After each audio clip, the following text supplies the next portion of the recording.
Alors, chers amis, de retour avec vous en ce jeudi 3 avril 2025, 9h23, heure du Québec. Merci d'être avec moi sur YouTube. Merci à ceux qui sont abonnés. Ceux qui ne sont pas, faites-le maintenant. Envoyez-moi des liens, des messages. C'est toujours pertinent, intelligent et très apprécié. N'oubliez pas de commenter la vidéo. Dites-moi d'où vous regardez. C'est toujours très, très chaleureux de savoir. Écrasez le petit pouce en l'air et partagez la vidéo. Chers amis, on est dans un univers vraiment différent. Tout a changé, tout est en train de s'écrouler, le système mondial est en train d'être exposé par Donald Trump, qui l'eût cru, et on n'a pas fini de vivre des perturbations. Les tarifs sont arrivés hier, pour la plupart. Tu as déjà Doug Ford, le premier ministre de l'Ontario, qui plie des genoux, parce que c'est comme... D'où ce gars-là sort en pensant qu'il pourrait être une menace, lui, un gros bouffon globaliste, mondialiste, avec l'intelligence d'une grenouille, pourrait menacer l'économie américaine. Are you effing kidding me? Si l'Ontario existe, c'est à cause de l'industrie automobile américaine, c'est à cause des États-Unis. Come on! Le monde, nos politiciens sont tellement mollassons, démunis. Là, tu as Mark Carney qui, finalement, a été exposé, puis je ne sais pas comment ça va se terminer, parce que les pseudo-médias, complexes médiatiques, corrompus, les pseudo-experts te disent que les libéraux sont revenus et sont en avance dans les sondages. Comme on disait pour Kamala Harris, il est exposé totalement pour la fraude qu'il est, mais en plus, il vient d'être exposé par Donald Trump parce qu'il dit « Ouais, je l'aime bien, celui-là. » Il doit y avoir une raison pour laquelle Donald Trump aime bien Mark Carney. Je vous laisse essayer de trouver pourquoi il aime bien Mark Carney.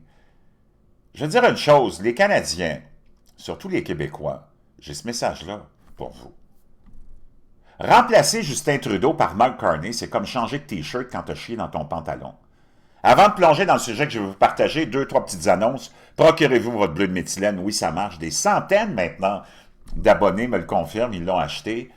C'est du biohacking. L'élite l'utilise. Tu as besoin de l'utiliser. Ça change ta vie. Ça change ta forme. Moi, je pourrais me qualifier d'un athlète de haut niveau. Là. Je m'entraîne 15 heures par semaine et très intensément. Et ça m'a amené ailleurs. Ça fait plus d'un mois que je l'utilise. Ça a été ramené naturellement à l'avant-plan par Bobby Kennedy. Nul autre que Bobby Kennedy, 70 ans, qui a l'air d'un jeune de 20 ans avec un six-pack. On l'avait vu mettre des gouttes bizarres bleues dans son eau. Et on a découvert que c'était le bleu de méthylène. Joe Rogan en a parlé avec Mel Gibson. Mel Gibson a dit oui, ça marche vraiment. C'est fantastique. Ça augmente de 30% la production d'énergie cellulaire. C'est utilisé dans plein d'autres domaines aussi. On l'utilise, c'est pour ça qu'il faut que tu fasses attention si tu prends des antidépresseurs. Utilisé pour stabiliser l'humeur des bipolaires. J'ai découvert ça aussi. C'est hallucinant. Donc, vraiment, quelque chose qui change ta vie. Je te laisse le lien dans la boîte de description. 20 gouttes. Moi, je prends une vingtaine de gouttes à ma stature. Je le prends tous les jours avant d'aller m'entraîner. C'est hallucinant. Ça dure 6 à 8 heures. Une femme, une quinzaine de gouttes. Si l'élite l'utilise, moi, je te conseille de suivre ce que l'élite fait et non pas ceux qui sont sur leur lit de mort. Pendant ce temps-là, il y a un autre outil essentiel si tu veux éviter de continuer à être un androgyne stupide. Make Your Bed, puis un abonné a trouvé le lien en français. C'est hallucinant, ce petit bouquin. Histoire de vie de l'amiral McRaven, un Navy SEAL, qui te raconte 10 anecdotes de 10 entraînements qui te donnent 10 leçons de vie. Je peux te dire une chose, si tu lis ça, tu mets ça en application et tu te jettes dans la peau des personnages de celui, à chaque fois qu'il te donne une leçon de vie, il n'y a rien qui va t'arrêter dans la vie. Pendant ce temps-là, on s'en va visiter, chers amis, Carl Brochu et moi, Le Monde en direct. La tournée commence le 13 avril, dimanche 13 avril, au Resto Bar Le Bouchard, à Richelieu, une vingtaine de kilomètres, ou en tout cas une vingtaine de minutes au sud de Montréal. Une place sympathique. Ça va être le dimanche 13 avril. On vous attend. Concept unique. On va s'amuser. Le dimanche 13 avril au Bouchard. Envoyez-moi un lien ou une demande d'intérêt. C'est gratuit, on vous attend.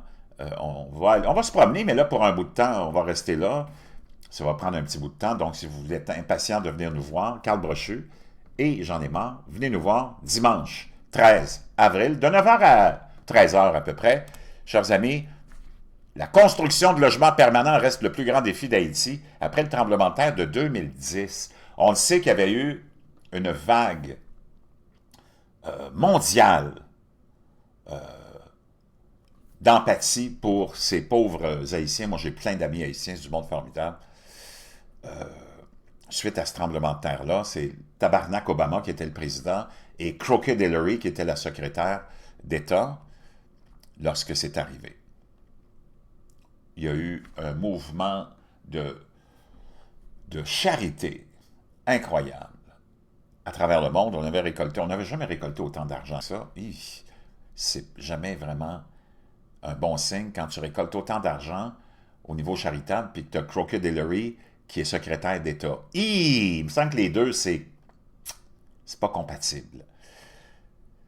Donc, pour Island Lima, la maison d'une chambre avec plomberie intérieure et une deuxième chambre inachevée était censée être un nouveau départ, une chance de vivre dans un logement digne après avoir perdu sa maison lors du tremblement de terre de 2010 en Haïti, mais peu après avoir emménagé dans sa maison neuve. Quelques jours avant Noël 2013, la réalité a commencé à s'imposer. La maison était minuscule. On voit ici les genres de maisons qu'on a construites. Les fenêtres s'envolaient facilement. Les poignées de porte vacillaient. Les maisons n'étaient pas bien construites, a déclaré Lima, 33 ans. Les portes et les fenêtres ne sont pas en bon état. Au moindre coup de vent, les fenêtres s'envolaient.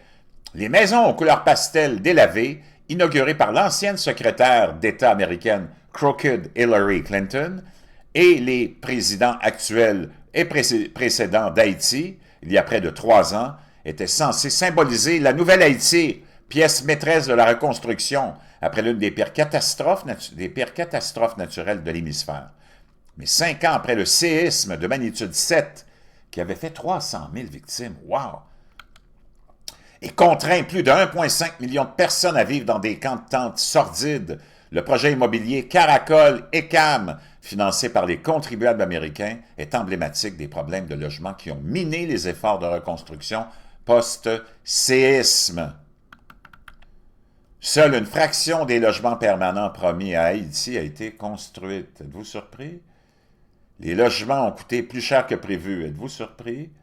Et la qualité des matériaux utilisés dans les 750 maisons de Caracol a été jugée si médiocre que les responsables de la fameuse USAID, qui vient d'être fermée définitivement par l'administration Trump, où toute la corruption des agences non gouvernementales et des agences d'aide humanitaire a été exposée, envisagent des poursuites judiciaires contre les entrepreneurs.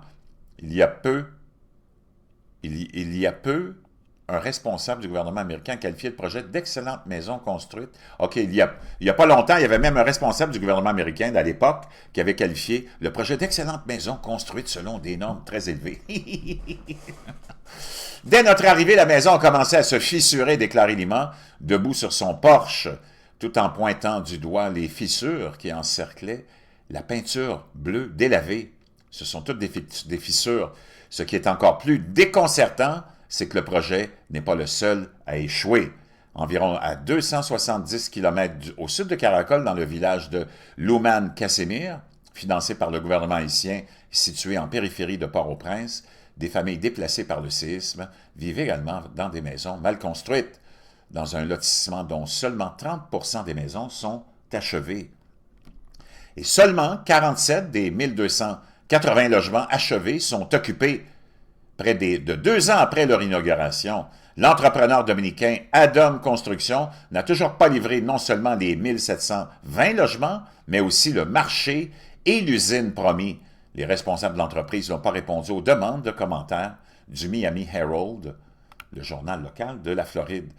Cela a mal fonctionné, a déclaré Otnel David, directeur de... Ça continue tout le désastre de cette aventure pathétique. Regarde les maisons qu'on a construites ici. C'est ça qu'on a. C'est complètement hallucinant. d'avoir été si corrompu. Des années après le tremblement de terre, un gros bonnet d'une entreprise de béton a obtenu une subvention d'une organisation humanitaire pour construire des logements. Quelle honte! Mais qui diable, il semblerait que la plus grande usine de béton d'Haïti appartienne à la famille de l'ancienne présidente de Harvard. Oh! Celle qui a démissionné l'année dernière alors qu'elle était sur le point d'être renvoyée pour plagiat en plus. Tout le même monde, hein? Tous ces corrompus qui vivent au crochet du gouvernement, c'est tous des bons à rien. Drôle, hein, non? Au fait, que se passe-t-il donc dans cette université? Une bande de diplômés se retrouve dans des affaires financières de haut niveau. Escroquerie ou népotisme? Quoi qu'il en soit, Haïti est en effondrement et ce n'est pas un jeu de mots sur le tremblement de terre. Espérons que les nombreux nouveaux sans-abri suite au tremblement de terre de magnitude 7,7 au Myanmar et en Thaïlande auront des droits similaires des toits similaires au-dessus de leur tête. Complètement hallucinant. On va aller voir c'est qui cette femme, l'ancienne. Oh, tiens, Claudine Gay, en plus. Tu sais, c'est comme, wow. Puis, je vais te dire une chose, je pense pas qu'elle soit mariée avec un homme, là. À lui regarder le look. Claudine Gay, née le 4 août 1970, est une politologue et administratrice universitaire. Elle est titulaire de la chaire Wilbur A. ou A. Cowett du gouvernement et d'études africaines et afro-américaines à l'université de Harvard. Qu'est-ce qui se passe à l'université d'Harvard pour avoir juste des imbéciles, des idiots et des idiotes à la tête de cette université-là, et des racistes en plus, des globalistes et des mondialistes? Ses recherches portent sur le comportement politique américain, notamment la participation électorale et les questions raciales et identitaires. As-tu vu la Marsouin? Wow! Présidente de l'université de Harvard. C'est pas possible. Complètement hallucinant. Complètement hallucinant. Madame Gay, en plus. Gay. C'est pas... Oh, tu voudrais... Wow! Elle a été critiquée notamment parce qu'elle avait été incapable de condamner les manifestations anti-israéliennes et l'attaque menée par le Hamas contre Israël. Aussi, elle a été enquêtée pour du plagiat peu après l'audience du Congrès en décembre. Gay est accusé de plagiat par le militant conservateur Christopher Rufo et le journaliste Aaron Sibarium et par une plainte anonyme. Donc, en plus, elle fait du plagiat. C'est comme ça qu'elle a eu ses diplômes. Wow, wow, wow.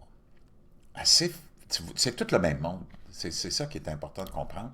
C'est que c'est tout le même monde qui se retrouve et qui se protège. Wow! Donc, on va aller voir si on peut trouver une information là-dessus. Donc, tiens, imagine-toi, un homme politique haïtien détient des actions de GDG Concrete and Construction, béton et construction. Le principal responsable de la planification de la reconstruction d'Haïti possède une partie de la plus grande entreprise de béton du pays qui devrait récolter des bénéfices majeurs grâce à la prochaine vague d'aide internationale. C'est incroyable.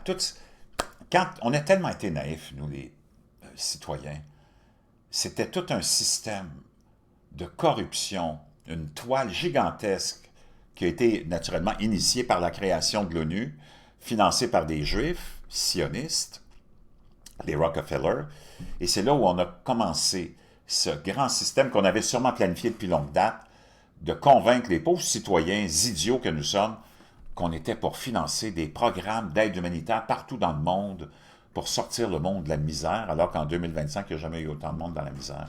Le principal responsable de la planification de la reconstruction d'Haïti possède une partie de la plus grande entreprise de béton du pays. Et on apprend aussi que ce fameux Delatour a déclaré avoir des liens avec l'entreprise dans une déclaration de divulgation que la loi haïtienne autorise sa participation. Il a comparé sa situation à celle du maire Bloomberg. Donc, on a ici il était où? On a la preuve concrète que GDG, cette compagnie-là, est en mesure de remporter des contrats de reconstruction financés par des donateurs, a déclaré Gay mais il craint que les grands blablabla. Donc, le monsieur gay en question, qui est le cousin de l'ancienne présidente de Harvard, eh bien oui, il est là. Le site web de l'entreprise mentionne de la Tour comme vice-président, mais il a déclaré avoir mis fin à ses fonctions lorsqu'il est devenu ministre du Tourisme en 2006. L'actionnaire majoritaire, l'Américain d'origine haïtienne, Michael Gay. Oh! Il est aussi le cousin de la Tour. Oh! Wow! C'est incroyable. Cette fameuse entreprise de béton, emploie le neveu du ministre de la Tour. C'est comme tout le monde est interrelié là-dedans. C'est hallucinant, toute cette corruption mondiale. Et tu as des endroits stupides de notre population qui sont là à dénigrer, pour aucune raison, sans savoir pourquoi, Elon Musk et son département de l'efficacité gouvernementale qui expose toute la corruption de tous ces gens-là depuis des décennies et des décennies. C'est vraiment fantastique.